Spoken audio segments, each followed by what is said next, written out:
Hello, my friends, hello, and welcome once again to stately Vaughn Manor. And it's Wednesday. That means it's Epic Comic Book Wednesday. Every Wednesday, I'll talk about a certain comic book, graphic novel, or comic book subject. Steve Donoghue on his channel will talk about the same comic book, graphic novel, or comic book subject. It is our world's finest team up that we do once a week. And this week, we've got a good one for you. This week, we're talking about Captain America Winter Soldier. Captain America Winter Soldier, a groundbreaking Captain America story that came out in 2005, I think, if I'm remembering right. And it was written by Ed Brubaker. The artwork, let me make sure I get it right. The artwork is by Steve Epting, and there's some Steve Epting with Mike Perkins. And this particular edition is the ultimate collection, but there's a complete collection. There's a bunch of different editions of Captain America Winter Soldier floating around. There's even an omnibus that includes this material, but this story, this was a really important Captain America story. It was very realistic, actually. It had a realistic take on Captain America. And it did something that Marvel Comics had been resisting doing for decades, and that is bringing back to life Captain America's partner, Bucky, which you already know, because you all probably saw the movie. So there was a movie, Captain America Winter Soldier. It was the second Captain America movie that Marvel made, and it was a great movie. It was fantastic. I think it's probably, I don't know if it's the best Marvel movie, but it's up there. It could be it's one of the best Marvel movies. And it took a lot from this story, but it also changed all kinds of stuff. So if you've seen the movie, this is very different in a lot of ways to the film that is based on this. So, for one thing, there are no Hydra agents pretending to be S.H.I.E.L.D. agents in this book. That doesn't happen. This focuses on Captain America and the Winter Soldier and a very dangerous plot, which I don't, because this is so different from the film, and because I think that a lot of people who have seen the film have not read this, I don't want to give away a lot of the spoilers about how this story turns out. But I'm going to have to give away some spoilers just to talk about this and to talk about what makes this particular Captain America story so special. It's a great story, very riveting, very well written Captain America story. An excellent take on Captain America. Like I said, it's a more realistic take on Captain America. And so it's a realistic take on the character. It's full of excellent artwork. This artist, whose name I'm forgetting again, this artist, Steve Epting, he did just such a great job on this book, in that he made the artwork very moody and interesting, and yet the action in the comic is very, very well done. And you want that in a Captain America comic. Captain America is first and foremost an action comic book, and it always has been. That's Captain America's thing, action adventures. But you could have a lot more to a Captain America story than just action, and this one does. So, like I said, this does something that Marvel Comics has been resisting for decades, and that is bringing back Bucky to life. Captain America, one of the things that made him the character that he was in the 60s is that he was always mourning the loss of his partner Bucky from World War II. Bucky was his partner in World War II, and in the golden age of comics, Bucky was Captain America's partner. And Stan Lee and Jack Kirby, when they brought Captain America back, decided to kill off Bucky, which they did in a flashback scene to a scene that was never in any of the Golden Age comics. the famous scene. It's become a famous scene of Captain America and Bucky holding onto a rocket, trying to defuse it. Captain America falls off. Bucky does, but too late. The rocket blows up and blows up Bucky. And we have always been led to believe that this accident, which ended up putting Steve Rogers, Captain America, into suspended animation, we've always been led to believe that this accident has actually killed Bucky. Now, there have been many, many, many, many times over the years where it seemed like Bucky had come back, but it was never really Bucky. It was always like a robot or something like that. It ended up always never being actually Bucky, but in this story, Bucky returns, which seems like it was inevitable, like it was going to happen anyway at some point. At least Ed Brubaker did a really great job with it.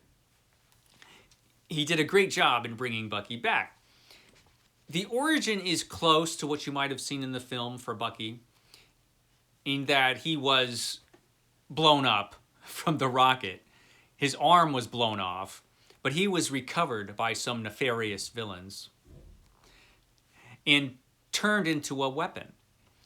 And so this story starts off with kind of a bang, in that in the beginning of this story, something happens which didn't happen in the film at all, and that is the Red Skull, Captain America's nemesis, the Red Skull, is assassinated. So we have the Red Skull here in the beginning of the story, and he is shot. He's shot through the window and is killed. And so S.H.I.E.L.D. calls Captain America up, and Captain America doesn't believe it because, how many times has this guy seemed like he's died, right? So he just doesn't believe that the Red Skull is dead, because he's smart. Part of him must realize that he's in a comic book and that when villains die, they never really die. They always come back. Captain America's kind of like, yeah, sure, he's dead. But that's how the story starts. And so there's a mystery. Who killed the Red Skull? The Red Skull was up to some nefarious doings. What was he doing? And why is Captain America having all of these really strange dreams? Captain America keeps having these dreams that are mixed up with memories, but the memories always end up differently from how they actually happened in his dreams. So he's dreaming about things that happened, but the results of these memories are different. So something's going on. Captain America is not sure what, and that's okay. He doesn't have a lot of time to think about it because he's out having great adventures like these. I mean, look at that. That's awesome. But one of the things that this story does is in giving Captain America, in giving a more realistic take on Captain America, you have a more realistic take on Captain America's history, including the history of Bucky. And some things are different in this story from the previous stories with Bucky, in that we learn a lot more about, what really went on with Bucky back in those olden days during the war. And one thing this does, this comic, we have the invaders there, the team of superheroes that fought Germany and Japan during the war. Captain America was part of that team, along with Submariner and the original Human Torch. But one thing that this does is it gives a more realistic take on Captain America and Bucky in the war, in that it was war, right? And so you have Bucky, who was Captain America's colorful partner, but he was also a stone-cold killer who was very well trained at killing folks when he had to. And so one of the things that Bucky was used for during the war is if they were sneaking up on an enemy position, Bucky would go on ahead and he would scout around, and if he had to clear the way, he would silently kill everybody that he needed to kill, quiet-like, before the invaders came rolling in. And so Bucky was kind of a weapon, you know. He was a secret weapon. On the outside, he's just some teenage sidekick to Captain America. Publicly, that's what he was. But in real life, no, man, he was a soldier, a deadly one. And Captain America, he killed people too in the war, you know. He'd blow people up with grenades, you know. He'd do what he needed to do. He didn't carry a gun because he had his shield, and that was his weapon. But it was a war. And so, yeah, Captain America, he killed people during the war too, because it was a war, and that's one thing soldiers do, and Captain America was a soldier.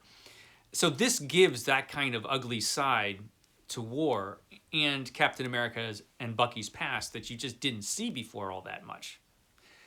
We always had a more romanticized 1960s comic book version of what happened during the war. But it makes perfect sense that this is how it was for Captain America and Bucky. And so when Bucky is taken by these nefarious villains and turned into a secret brainwashed assassin, which is what happens to Bucky, he becomes the Winter Soldier, a brainwashed killer assassin who is, you know, he's sent out on missions. He'll kill folks, then he's put on ice for a while, then he's sent out on missions to kill folks. He's, you know, a deadly assassin. And we see that in this comic. And so eventually, Captain America and the Winter Soldier confront each other. And that the origin to the Winter Soldier is really well done in this comic. It's just excellent. The artwork, the story, everything. Some of what happens is represented in the film if you've seen the movie, but a lot of it is very, very different. And so this story effectively brought back Bucky to the Marvel Universe as Winter Soldier, a brand new character.